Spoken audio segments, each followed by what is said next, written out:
Բարի առավոտ սիրելի հեռուստադիտող։ Եթե ես Ալիտա Եղիազարյանս հայտնվել եմ ձեր հեռուստաէկրաններին, ուրեմն արդեն պարզ է, որ Կոտայք TV-ի եթերում Բարի լույս ծրագիրն է։ Դա արդեն պարզ է։ Նաև ասեմ, որ այսօր մարտի 19-ին հաճախորդների միջազգային օրն է նշվում։ Այն սահմանվել է 1983 թվականին ՄԱԿ-ի կողմից ընդունված հաճախորդների իրավունքների ուղեցույցի հիման վրա։ Այսօրը նպատակ ունի բարձրացնելու մարդկանց իրազեկվածությունը սպառողների իրավունքների և պաշտպանության մասին, ընդգծելով արդար առևտրային պրակտիկան, որակյալ ծառայությունների մատուցումը և սպառողների իրավունքների պաշտպանությունը տարբեր ոլորտներում։ Այսօրը նշվում են տարբեր միջոցառումներով, կոնֆերանսներով, արշավներով և ակցիաներով, որոնք կազմակերպվում են սպառողների իրավունքների պաշտպանությամբ զբաղվող կազմակերպություններն ու կառույցները։ Նաև ասեմ, որ մի ավստրալիացի տղամարդ դոնորի փոխպատվաստմանը սպասելիս, սրտի դոնորի փոխպատվաստմանը սպասելիս 100 օր ապրել է արհեստական սրտով, տիտանից պատրաստված։ Սրտի սուր անբավարարությունից տառապող ավստրալիացի տղամարդը դարձել է աշխարհում առաջին մարդը, որը բարեհաջող կերպով դիմանալով 100 օր արհեստական տիտանի սրտով սպասել է դոնորի փոխպատվաստմանը։ Իսկ օրեր առաջ նա արդեն ստացել է վերջնականապես դոնորական իր սիրտը։ Իմ շատ սիրելի հեռուստադիտողներ, րոպեներ հետո մենք ունենալու ենք հյուր, շատ ուժեղ և հետաքրքիր հյուր, իսկ մինչ այդ առաջարկում եմ լսել հետաքրքիր երաժշտություն, վայելել լավ երաժշտություն, վերադառնալ և արդեն շարունակենք եթերը։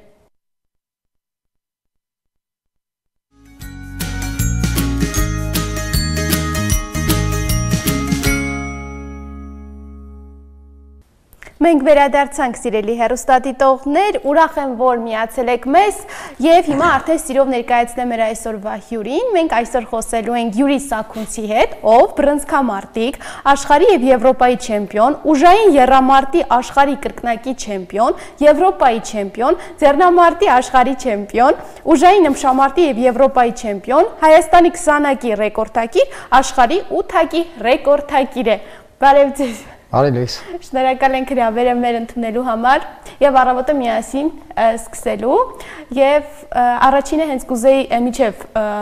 բուն թեմային ասնելը խոսենք վերջին ռեկորդի մասին, որ միայն ճկույտ մատով տեղաշարժել եք ուղղաթիռ։ Դա ինչպես ծագեց այդ միտքը եւ ինչու սահմանեցիք այդ ռեկորդը։ Լավ հարց տվեցիք, այո։ Տեսեք, ռեկորդներ սահմանելու համար պետք է առաջինը մտածել էքսկլյուզիվ բաները, որ դրա համարվի ռեկորդային եւ ռեկորդ գրանցվի, կամ էլ աննորմալ ուժային վարժություն պետք է կատարել, որ դա գրանցվի որպես ռեկորդ։ Այս դեպքում ուղղաթիռը որպես այլ տրանսպորտային միջոց գրանցվեց ռեկորդների գրքում, ինքը քանի որ քաշով մի քիչ թեթև էր համեմատած իմ կատարած մյուս ռեկորդների,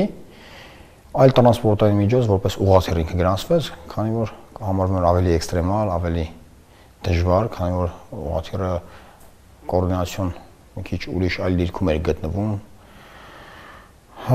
Որոշեցինք ռեկորդ սահմանել, որպեսզի ավելի հետաքրքիր լինի, մարդկանց աչքին ավելի տեսանելի լինի, ավելի գեղեցիկ ռեկորդային վարժություններ դա այդ էր պատճառը իրականում։ Նաև խոսեցինք այդ թեմայից, նաև որ ավելի տպավորիչ լինի, առաջարկում եմ հեռուստադիտողներին ցուցադրենք այդ ռեկորդից կադրեր եւ վերադառնանք։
Դիտեցինք, վերադարձանք եւ շարունակենք զրույցը։ Հետաքրքիր իմանալ որքան ժամանակ է պահանջվել պատրաստվելու եւ այս ռեկորդը սահմանելու համար։ Բազմաթիվ տարիներ ենք պատրաստվել ռեկորդների մոտենալուց առաջ։ Դե սա ոչ իմ առաջի ռեկորդները, ոչ վերջի, 23 օր ռեկորդ եմ սահմանել։ 20 տարուց ավելի արդեն սպորտի մեջ եմ, դե պատկերացրեք, ինչքան եմ պատրաստվում, ինչքան եմ քրտինք թափում եւ այլն թափում, որպեսզի կարողանամ համուր Բաշարի ներկայանամ, արժանավորին ձևով հայրենիքը ներկայացնեմ, Հայաստան ներկայացնեմ։ Դա ոչ միայն ջանք ու եռանդ է խնայում, այլ թե ֆիզիկապես եւ թե հոգեպես ջանք ու եռանդ չենք խնայում, որպեսզի կարողանանք լավ հանդես գանք։ Երկար տարիներ ու ամիսներ ենք պատրաստվում ամեն միջոցառումներից առաջ։ Իսկ ինչպես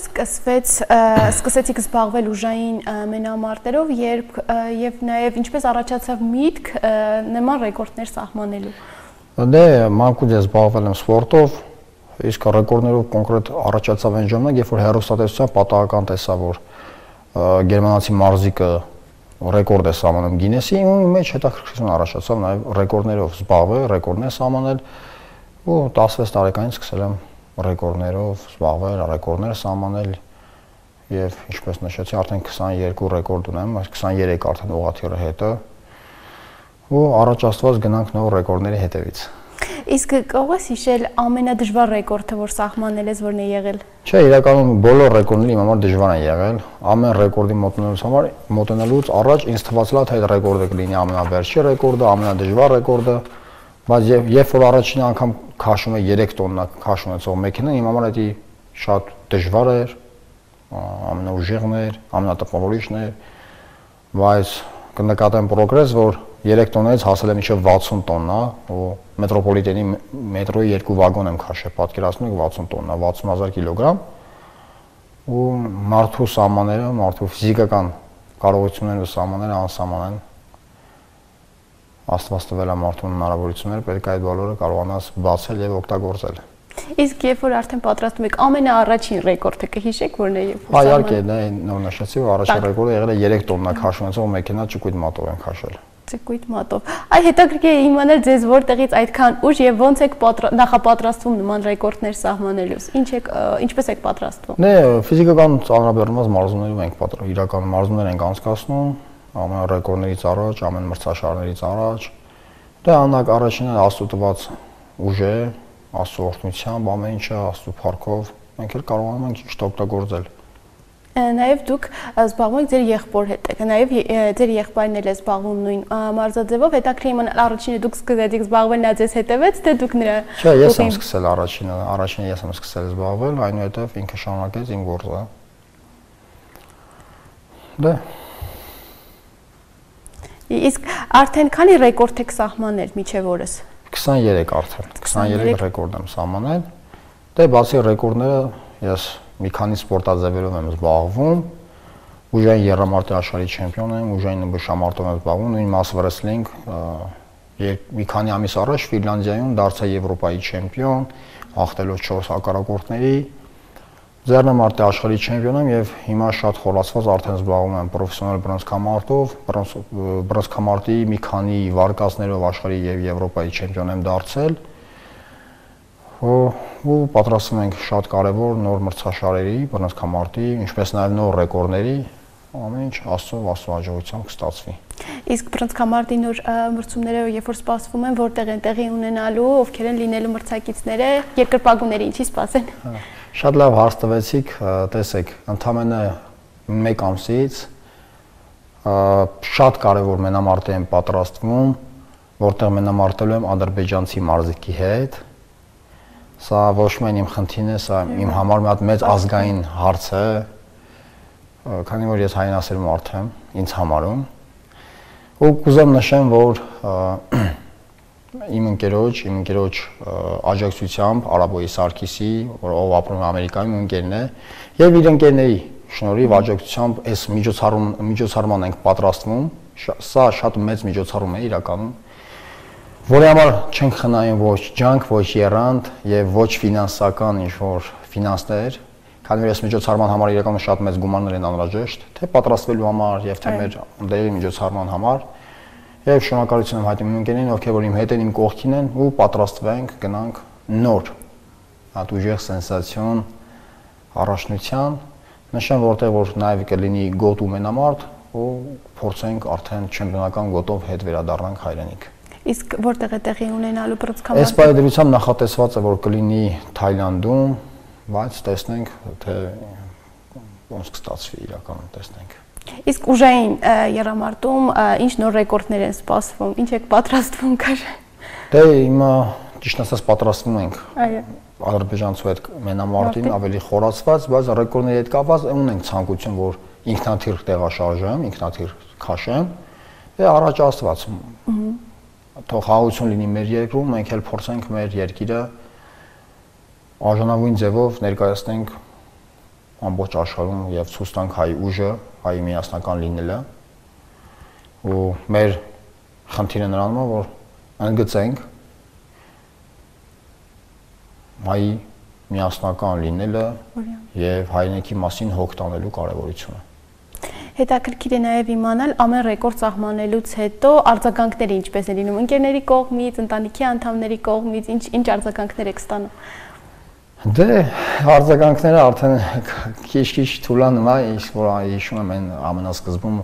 ոնց են արձագանքում մարդիկ, դե շատ զարմանքով։ Իսկ հիմա արդեն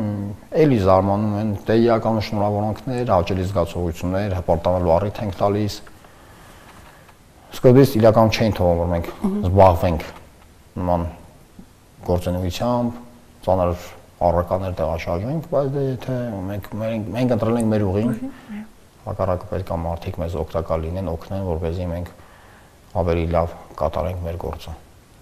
Եվ ինձ թվում է նաև, որ այս ընթացքում, երբ որ զբաղվում եք նոր ռեկորդներ սահմանելով, ինձ թվում է, որ կունենաք նաև զավեշտալի դեպքեր, երբ որ տեղի են ունեցել։ Կհիշեք ինչ պատահել ձեզ հետ այդ ընթացքում։ Դե, մենք քիչ հումորային ժանրից կարող հիշենք, որ մարդիկ եղել են փորձեն։ Այո։ Ու այդ մարդիկ եղել են իրականում ֆիզիկապես շատ ամուր, ֆիզիկապես լավ պատրաստված ու մանրակազմությամբ, ոնց որ ասում են, մեծ, ինձանից մի քանի անգամ խոշոր, մսկուլները մեծ, այնպես ասած, ու զարմանալին այն փաստներ, որ այդ մարդիկ չեն կարողացել անեն ու ամբողջս ոնց որ ասած հավաքվել էին մի քանի տասնյակ մարդկանցով ու սպասում ենք, որ այս այդ մարդը պետք է կարողանա անի, ով մարզիչ էր, ֆիթնեսի մարզիչ էր, մկաններով մեծ, ֆիզիկապես մեծ, ուժեղ ու չկարողացավ անի ու ես լինելով 65-66 կիլոգրամ նույնը կարողացա անեմ, այդ մի քիչ այդ էր էլի որ մարդիկ ասում են ոնց կարա տես լինի էլի։ Այդքան է։ Իսկ եղել են, երբ որ դուք եւ նաեւ ձեր եղբայրը նույն ռեկորդակիրներ եք, հետաքրքիր իմանալ նաեւ եղել է դեպքեր, որ իրար հետ մրցեք։ Չէ, չենք մրցում, ուղղակի փորձում ենք մեկս մյուսին մոտիվացիա դրդապատճառ տանք։ Չէ որ մենք երկուս էլ լծված ենք նույն գործով, ռեկորդներ ենք սահմանում եւ մեր խնդիրը այն է, որ մենք կարողանում ենք մեր երկիրը ներկայացնենք, մեր երկրի միասնականություն ցույց տանք եւ ազգին հպարտանալու առիթ տանք, կարողանանք փողոցից կտրենք մեր եկող սերնդին, երիտասարդներին, չէ որ ասում մեզ շատ մարդիկ են հետևում, շատ փոքրիկ երեխաներ են մեզ հետևում, երիտասարդներ են հետևում ու նույնիսկ մի հոգու եթե մենք կարողանանք տանք հնարավորություն, տանք առիթ, որ մեր գործը շարունակեն, զբաղվեն սպորտով, հանցագործություններից զերծ մնան, իմ համար դա արդեն մեծ բան է։ Մենք փորձում ենք լավ, դրական էմոցիաներ տալ մարդկանց ու փորձենք նենց անենք, որ մեր գործը շարունակեն մարդիկ, չէ՞ որ ֆիզիկական դաստիարակությունը, սպորտը, ֆիզկուլտուրան դա տալիս է առողջ սերունդ, կամային լավ որակներ, անկողտրում կամք եւ դաստիարակում լավ ֆիզիկական դաստիարակություն է տալիս, դա լրիվ ուրիշ բան է, էլի ֆիզիկական դաստիարակությունը լրիվ ուրիշ բան է, մյուս դաստիարակությունը ուրիշ բան է։ Փորձում ենք օգտակար լինենք, զուտ մեր խնդիրը է դա ու կարողենք առողջ ապրելակերպ, առողջ հոգի, այդքան է։ Նաև խոսեցիք եկող սերնդին ուզում եք ինչ-որ բան սովորեցնել, հետաքրքիր իմանալ նաև այն երիտասարդները, ովքեր որ նոր են ուզում այս բռնցքամարտում կամ ձեռնամարտում հաջողությունների հասեն եւ նոր են ուզում մուտք գործել այս սպորտաձևերում, ինչ խորհուրդ կտաք նրանց, ինչ անել, որպեսզի հաջողության հասնեն։ Դե այս հարցը մի քիչ ծանր հարց է իրականում, դե խորհուրդ որ պետքա տանջում են, պարապեն, իրանց ընտրած ուղին սիրեն, կապ չունի դա հիմա բռնցքամարտն է, խոհարար թե վարորդ, դա ընդհանրապես կապ չունի։ Եթե սիրում ես քո գործը, պետք է լցվեք սիրով ու ձեր գործը սիրով անեք։ Ձեր նպատակի հետևից գնաք, ոնց որ ասում են հեքիաթ ունեցեք ձեր մեջ եւ այդ հեքիաթի հետևից գնացեք։ Նաև հնարավոր է, որ բռնցքամարտի կամ ձեռնամարտի ասպարեզում նաև դուք զբաղվեք ուսուցչությամբ, թե դեռ այդպիսի պլաններ չունեք։ Ամեն ինչ հնարավոր է այս կյանքում, ոչինչ չենք կարող բացառել, այդ ամեն ինչը կլինի արդեն ժամանակի ընթացքում։ Բռնցքամարտի նորությունների մասին խոսեցինք, որ տեղի ունենալու Ադրբեջանի մասնակցի հետ, իսկ ձեռնամարտը արդեն պարզ է, որտեղ է տեղի ունենալու, ինչ մրցումներ են սպասվում։ Չէ, այս պայդրությամբ ես ոչինչ չեմ կարող ասել, միայն լծված ենք ու պատրաստվում ենք այդ կարևոր մենամարտին։ Շատ լավ, շատ շնորհակալ եմ Յուրի ջան։ Ձեզ էլ շատ շնորհակալ։ Ձեզ մաղթում եմ նորանոր հաջողություններ եւ նորանոր հաղթանակներ միայն։ Շնորհակալ եմ շատ, ապրեք։ Իսկ ես հիշեցնեմ սիրելի հեռուստադիտողներ, որ այսօր մեր զրուցակիցը Յուրի Սաքունցն էր, ով բռնցքամարտիկ է, աշխարհի եւ Եվրոպայի չեմպիոն, ուժային եռամարտի աշխարհի կրկնակի չեմպիոն, Եվրոպայի չեմպիոն, ձեռնամարտի աշխարհի չեմպիոն, ուժային ըմբշամարտի եւ Եվրոպայի չեմպիոն, Հայաստանի 20-ակի ռեկորդագիր, աշխարհի 8-ակի ռեկորդագիր։ Իսկ այս պահին մենք լսենք հաճելի երաժշտություն, վերադառնանք եւ շարունակենք մեր առավոտյան ծրագիրը։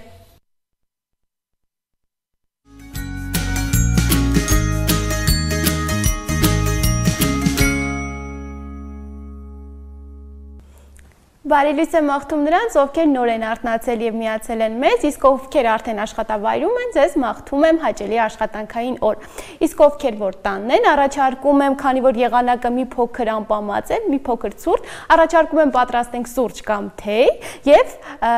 հարմար տեղավորվենք բազմոցներին, քանի որ հիմա այցելելու ենք Կենտրոնական Ամերիկայի ամենագեղեցիկ եւ բազմազան երկրներից մեկը, հարուստ մշակույթով, պատմությամբ եւ բնությամբ։ Խոսքս Նիկարագուայի մասին է, առաջարկում եմ հիմա ծանոթանալ այս գեղեցիկ երկրի մշակույթի հետ։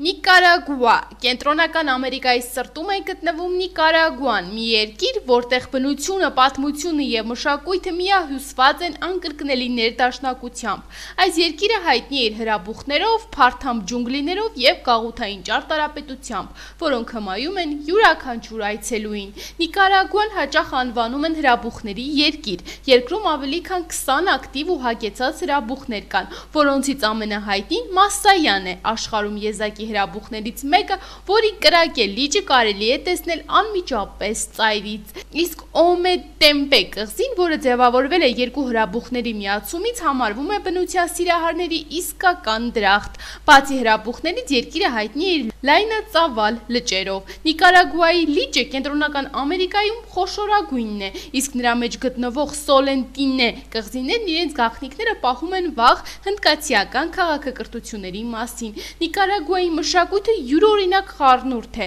բնիկ հնդկացիների, իսպանացիների եւ աֆրիկացիների ազդեցությունների։ Գրանդա քաղաքը, որը հիմնադրվել է 16-րդ դարում, իր գունեղ գաղութային տներով, հին եկեղեցիներով ու սալահատակ փողոցներով կարծես ժամանակի մեջ կանգնած լինի։ Երկրի երաժշտությունն ու պարերը նույնպես արտացոլում են այս բազմազանությունը։ Մարիմբայի հնչյունները ուղեկցում են ավանդական փառատոններին, որտեղ մարդիկ հագնում են վառ գույներով ազգային տարազներ եւ պարում միջև լուսաբաց։ Նիկարագուայի խոհանոցը պարզ, բայց համեղ է։ Գայլո պինտոն բրնձի ու լոբու համադրությունն է, այստեղի ամենատարածված ուտեստն է, իսկ վահոն տավարի մսով եւ բանանով շոգեխաշված ճաշատեսակն է, որը համարվում է տեղական խոհարարական գոհարներից մեկը։ Նիկարագուան հրաշալի վայր է արկածային туриզմի սիրահարների համար։ Այստեղ կարելի է սերֆինգ անել, դահուկներով իջնել Սերո Նեգրո հրաբխից կամ ուսումնասիրել Մարգարտե սպիտակ լողափերն ու կորալյան խութերը Կորն կղզիներում։ Նիկարագուան երկիր է, որը ներշնչում է իր վայրի գեղեցկությամբ, հարուստ պատմությամբ ու ջերմ բնակիչներով։ Այն միաժամանակ հմայիչ եւ առեղծվածային է, վայրի ու հարազատ, անսպասելի ու անմոռանալի։ Սա այն վայրն է, ուր անգամ մեկ անգամ այցելելուց հետո սիրտդ միշտ ցանկանալու է վերադառնալ։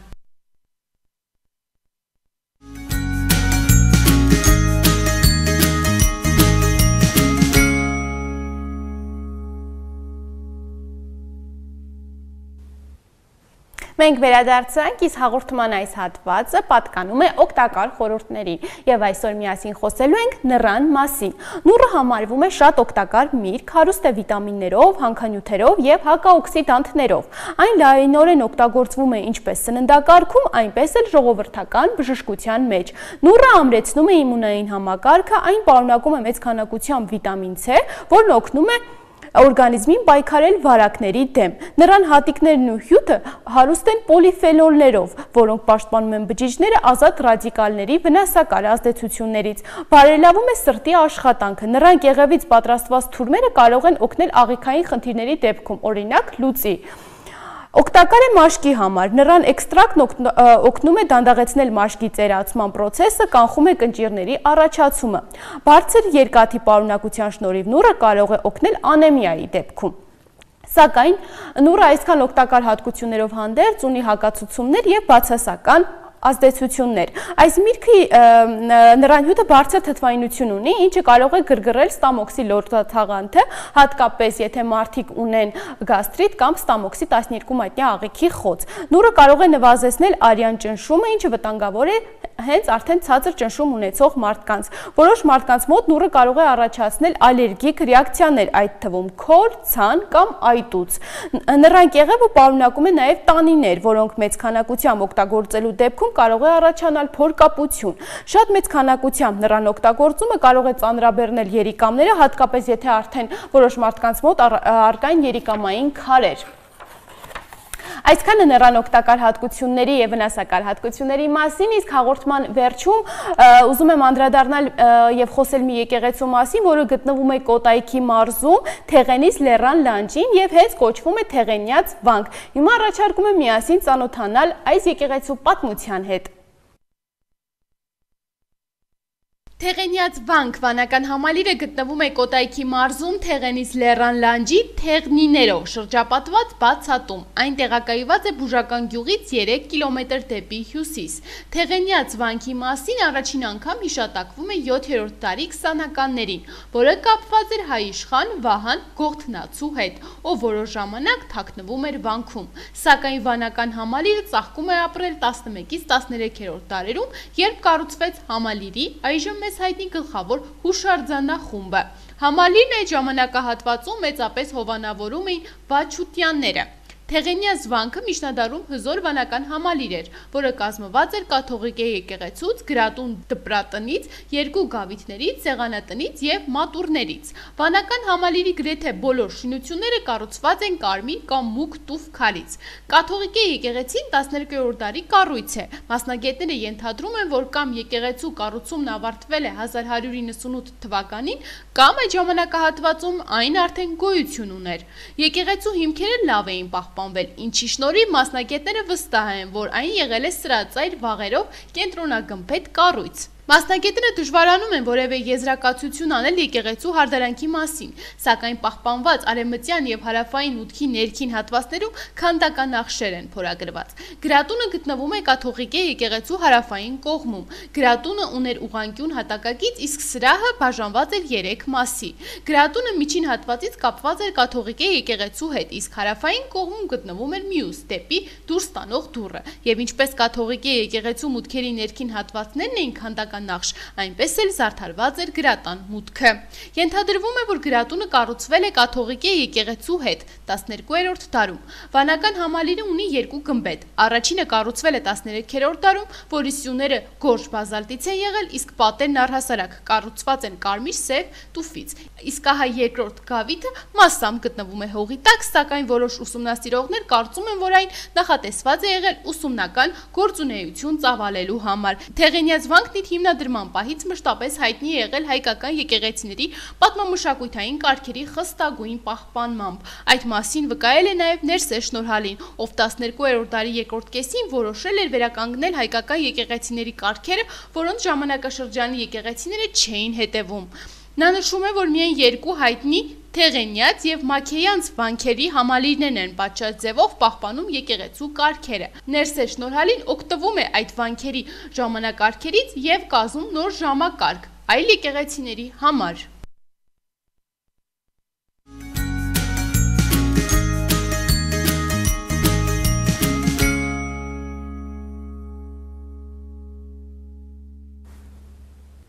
Իմ շատ սիրելի հեռուստադիտողներ, ձեզանից նույնպես շնորհակալ եմ, որ հետևում եք մեզ, իսկ մենք արդեն կհանդիպենք վաղը, ձեզ լավ տրամադրություն եւ լավ օր եմ մաղթում, հաճախ ժպտացեք, իսկ մենք կհանդիպենք արդեն վաղը, իհարկե, Կոտայք TV-ի եթերում։